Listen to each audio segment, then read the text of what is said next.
Wilujeng enjing Bapak Ibu guru nu dipika hormat sareng rerencangan sadayana.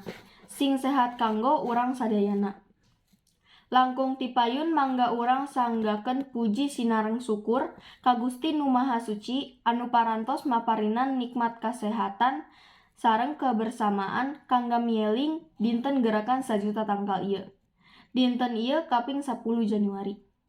Hadirin anu dipihormat, peringatan dinten gerakan 1 juta tangkal ieu ngingetkeun urang kumaha pentingna pikeun ngalestarikan leuweung. Leuweung salaku salah sahiji sumber daya alam boga fungsi pikeun nyerep jeung nyimpen cai, nyegah banjir jeung longsor, sarta jadi paru-paru dunya.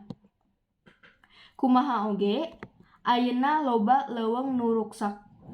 Ieu pasti bakal ngaganggu kanyamanan manusa, leungitna habitat sato, sarta dampak badak nyaeta global warming. Ku kituna, hayu urang ngalakukan gerakan penanaman tangkal.